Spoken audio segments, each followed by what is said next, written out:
The Laṅkāvatāra Sūtra, Chapter 2, Part 56.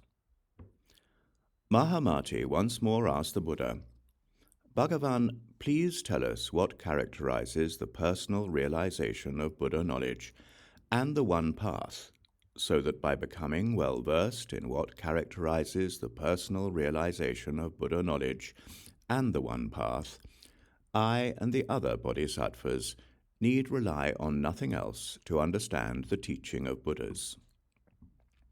The Buddha told Mahāmati, "Listen carefully and ponder this well, and I shall now instruct you." Mahāmati answered, "May it be so, Bhagavan," and gave his full attention. The Buddha said, "The teaching, known and passed down by the sages of the past, is that projections are non-existent, and that bodhisattvas should dwell alone in a quiet place and examine their own awareness. By relying on nothing else and avoiding views and projections, they steadily advance to the Tathagata stage. This is what characterizes the personal realization of Buddha knowledge." Mahāmati, what characterizes the one path? When I speak of the one path, I mean the one path to realization. And what does the one path to realization mean? Projections, such as projections of what grasps or what is grasped, do not arise in suchness. This is what the one path to realization means. Mahāmati, the one path to realization is beyond the reach of followers of other paths, or Shravakas, or Pratyeka Buddhas, or even Brahma, but not Tathagatas. This is why I speak of the one path.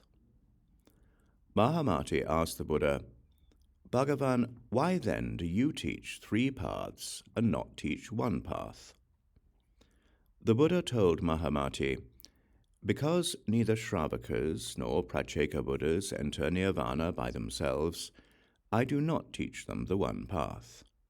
Because Shravakas and Pratyeka Buddhas attain liberation through training and detachment by the Tathagatas, and not through their own power, I do not teach them the one path.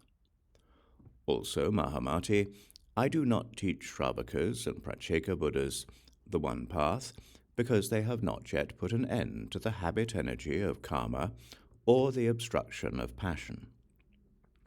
Because they are not aware that dharmas have no self, and they are not free of karmic deaths, I teach them three paths.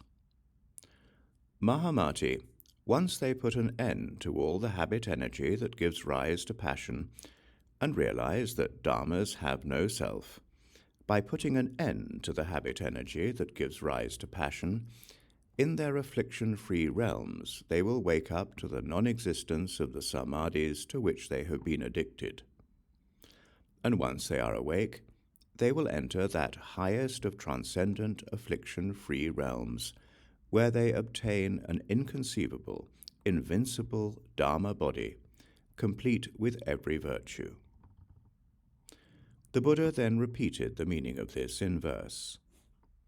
"A path for gods and Brahma, one for Shravakas and Pratyeka Buddhas, another for Tathagatas. These are the paths I teach. As long as the mind keeps turning, these paths never end. When the mind finally ceases, there is no path or one who walks it. The path that isn't made, this is my one path to attract and guide all beings. I teach different paths. The three kinds of liberation, just like dharmas, have no self. When passion and knowledge are the same, liberation is transcended. Like floating logs at sea, forever rolling with the waves, thus are foolish Shravakas at the mercy of the wind of characteristics. Though they keep passion from rising, the force of its energy remains. Addicted to the bliss of samadhi, they dwell in affliction-free realms. But having no final goal, and having no place to retreat to, In their samadhi-born bodies, they pass through kalpas unaware. Like someone who is drunk, who wakes up when the wine wears off, their awakening is the same, and their Buddha body too.